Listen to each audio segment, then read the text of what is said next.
بسم الله الرحمن الرحيم. الحمد لله خالق الخلق باسط الرزق فالق الإصباح ذي الجلال والإكرام والفضل والإنعام.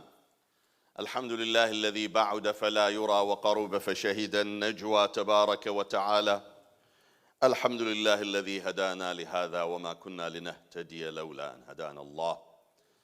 وأشهد أن لا إله إلا الله وحده لا شريك له، وأشهد أن محمدًا عبده ورسوله. اللهم صل على محمد عبدك ونبيك وحبيبك وصفيك وخيرتك من خلقك وحافظ سرك ومبلغ رسالاتك، أفضل وأطيب وأطهر ما صليت على أحد من العالمين. وصل على أخيه ووصيه من بعده علي أمير المؤمنين، وصل على الصديقة الطاهرة فاطمة سيدة نساء العالمين، وصل على سبطي الرحمة وإمامي الهدى الحسن والحسين، وصل اللهم على أئمة المسلمين علي بن الحسين ومحمد بن علي وجعفر بن محمد وموسى بن جعفر وعلي بن موسى ومحمد بن علي وعلي بن محمد والحسن بن علي والخلف القائم الحجة المهدي. أرواحنا فداه، وعجل الله تعالى فرجه وسهل مخرجه وجعلنا من أنصاره وأعوانه والذابين بين يديه بإذن الله.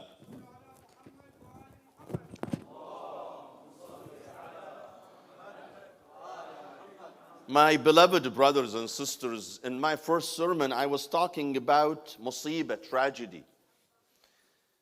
There are two types of tragedy that can strike a person. The first type I spoke about is a tragedy striking people in their assets, in their property, in their health. Someone losing money, losing property. This kind of tragedy is not really a big tragedy. Why? Because anything you can compensate for is not really tragedy. You lose $10,000. Well, you can replace it. You can go and work harder and you can replace the money. You lose your car, your fancy car. It's not a big deal. You can replace it and buy another one. Any tragedy that strikes your property, your assets, your money, it is replaceable. It's not a big deal. I wouldn't say it is not a tragedy, but I say it is not a big tragedy. Anything replaceable is not a big deal, my dear brothers and sisters. Trust me. The Quran says, لِكَيْ لَا تَحْزَنُوا لِكَيْ لَا تَفْرَحُوا بِمَا آتَاكُمْ وَلَا تَحْزَنُوا لكي لا تأسفوا على ما فاتكم ولا تفرحوا بما آتاكم. So you don't feel too sorry for what you have missed in your life because it's always replaceable.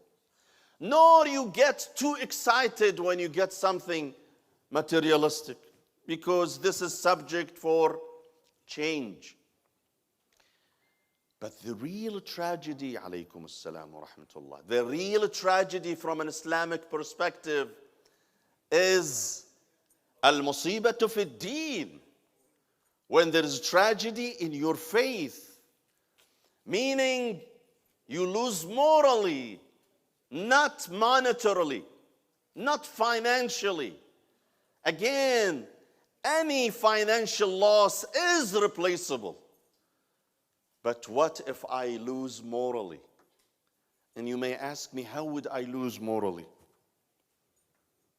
When I lose my son, when I lose my daughter, when my son no longer identifies with Islam as a religion, when my daughter no longer identifies with Islam as a religion. This is the real musibah, my dear brothers and sisters. This is the real tragedy. Because money you can replace. But if I lose my son or my daughter, and they no longer identify with my religion, how you're going to replace that one? How you're going to remedy that one? Amir al-Mu'mineen alayhi salam has 2 lines of poetry in Arabic addressing his son al-Imam al-Hassan alayhi salam. He says, Abunay, inna min al-rijali bahimatan fi surat al-rajul al-sami' al-mubsiri. He says, don't believe that every man you see is a true man. There are men who look like men, but they are animals, according to Amir al-Mu'mineen alayhi salam. Why? He says, أبني إن من الرجال بهيمة في صورة الرجل السميع المبصر فطن لكل رزية في ماله وإذا أصيب بدينه لم يشعر. This person is so savvy in finding out about his or her financial loss. He is so savvy on mitigating the financial loss. But when it comes to his or her moral loss, they are dumb. They are so dumb. They don't realize what a big loss they have sustained. Someone who makes a big deal when he loses money, but doesn't make a big deal when he loses a son or a daughter. When his son no longer considers himself a Muslim. This is the real tragedy, my dear brothers and sisters. And unfortunately, there are some people, some parents, I know, who don't care. If their son or daughter, they become atheist, they become non-Muslim, they drink, they don't care. As long as my son is not coming near my bank account, as long as he's not asking me for more money, as long as my son is making big money, whether it is from hashisha, marijuana, I don't care. He should make money. Unfortunately, this is the tragedy, my dear brothers and sisters. When my son goes and becomes a drug dealer, he may be making good money. But that is the real tragedy. Some parents do not realize it. They don't realize this is the real tragedy. When my son refuses to identify with Islam, this is a real tragedy.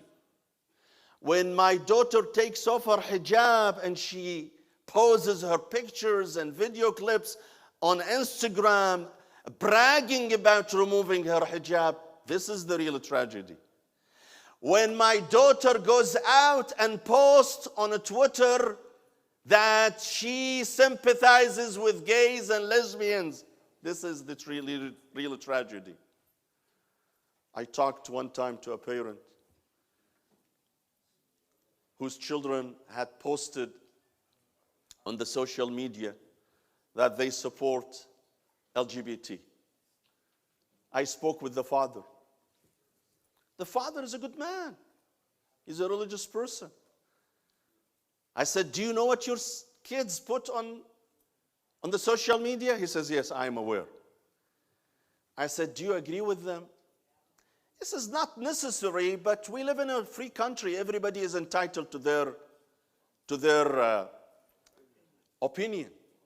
Is this the kind of answer you expect from a Muslim father about his children supporting LGBT? Or as a father, I need to speak up. I need to tell my kids, you're wrong. Whether they listen or not, that might not be my responsibility. But at least I voice my opinion. Some people do support their children when they do these things, under the guise of, freedom. We live in a free country. Everybody is entitled to their opinion. My dear brothers and sisters, we have to be very careful what our kids do and say on the social media. I wouldn't recommend that you go and watch them, monitor them 24/7, but at least you need to know what they are doing, what they are putting up there, what they are saying. what they are talking about. Today, my dear brothers and sisters, today there is a problem with our children having their iPhone. I'm not against the iPhone. I have an iPhone. I benefit from the iPhone. I benefit a lot. And instead of carrying my Quran, I don't need to use paper Quran. I have it here. My books, all my books are here. My du'as are all here. But also, my dear brothers and sisters, this is twofold, two-edged sword. Some of our kids never put this aside 24/7, from the moment they wake up till the moment they go to bed. It is like a god they worship. Never they stop using their iPhone or a smartphone. And I wish they would do this for something beneficial. Surfing on Instagram, just to see who is putting a picture, where this guy went, where that guy went, what did this woman wear, what did that guy wear. Ridiculous, wasting time. People are using Instagram, Facebook just to show off. Look at me. I went to vacation in Hawaii. Look at my hotel. Look at my, hotel suite. Look at my new pair of jeans. And people look and, Allah, mashallah, how beautiful. I wish I was there. It's all fake, my dear brothers and sisters. It's all fake. Don't believe everything you see in the social media. When you see perfect images and pictures, most of those images are false and fake. They do not represent the reality. Most people, especially those who call themselves influencers, most of them just actors. They are just actors. They act. They are good at acting. He speaks about beautiful life he is having, and he tells you how to fix your problems. He himself has 1,000 problems. He tells you how to fix your marital issues. He has 1,000 marital problems. Don't be fooled with what you see and what you check on your smartphone. My dear brothers and sisters, having said this, that doesn't mean our kids are not good. Alhamdulillah, we have many good children. We have a friend of mine, he says, Sayyid, you always criticize our children. You never compliment them. I do. When they do good deed, when they do a good job, we compliment them. Alhamdulillah, we have now many young professionals in our community, well educated. But remember, I want to say this, including to this brother who tells me that speak about our young children. Only being educated, I don't care about being educated only. Educated and well raised. If I have a son who is well educated, he graduated from Harvard, you will be shocked to hear this from me.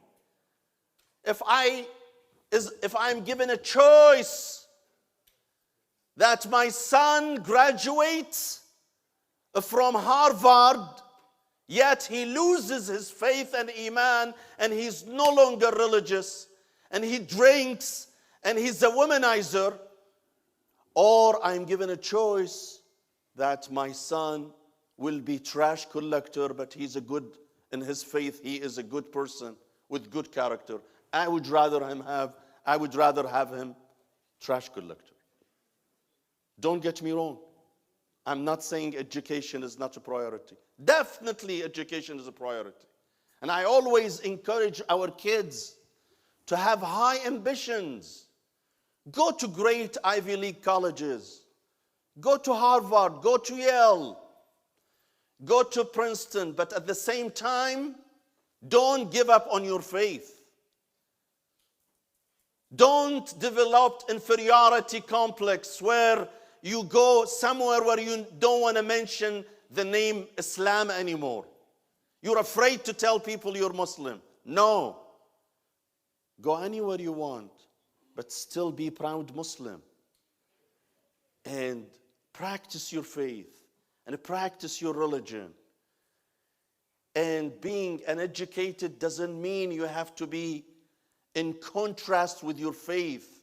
I know many, many brilliant children in our community who have been accepted at Harvard and Yale and other great colleges and universities, but they are religious people. So education will be a source of pride for us as long as it is coupled with strong faith and strong roots, spiritual roots. And this is something that I always encourage our youth. May Allah protect them, may Allah bless them, and may Allah guide them all to the right path. اللهم اغفر للمؤمنين والمؤمنات والمسلمين والمسلمات الأحياء منهم والأموات تابع اللهم بيننا وبينهم بالخيرات إنك مجيب الدعوات إنك قاضي الحاجات إنك على كل شيء قدير وإلى أرواح المؤمنين والمؤمنات ولشفاء مرضانا وخصوصا المريضة المنظورة لشفائها وشفاء جميع مرضانا وقضاء حوائجنا نقرأ السورة المباركة الفاتحة.